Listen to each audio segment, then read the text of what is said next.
وفاقی وزیر داخلہ رانا ثناءاللہ کا کہنا ہے کہ عمران خان کی پولیس افسران اور خاتون جج کو دھمکیوں پر وزارت داخلہ نے رپورٹ تیار کی ہے۔ عمران خان کی تقریر کو پرانے مقدمے میں شامل کرنا ہے یا پھر نیا مقدمہ بنانا ہے، یہ فیصلہ مشاورت سے ہوگا۔ جائزہ لیا جا رہا ہے۔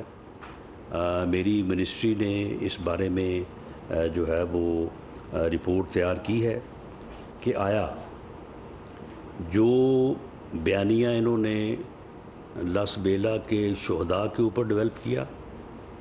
قوم میں نفرت پھیلانے کے لیے اپنے اداروں کے خلاف، تقریر جو ہے یہ اسی کا ایک تسلسل ہے، اور کیا اس تقریر کو اس مقدمے کا ہی حصہ بنایا جائے اور اس کا حصہ بنا کر عمران خان جو پہلے بھی اس مقدمے میں ایما کا ملزم ہے، اس کی اس تقریر کو بھی اس کا حصہ بناتے ہوئے اس مقدمے میں جو ہے وہ ان کو جو ہے وہ گرفتار کیا جائے، یا اس مقدمے میں بطور ملزم ان کو جو ہے وہ نامزد کیا جائے، یا اس کے اوپر ایک علیحدہ سے جو ہے وہ مقدمہ درج کیا جائے۔ اس بارے میں وزارت داخلہ نے ایک رپورٹ تیار کی ہے، اور ہم لا منسٹری سے اور ایڈوکیٹ جنرل اسلام آباد سے اس بارے میں رائے لے رہے ہیں۔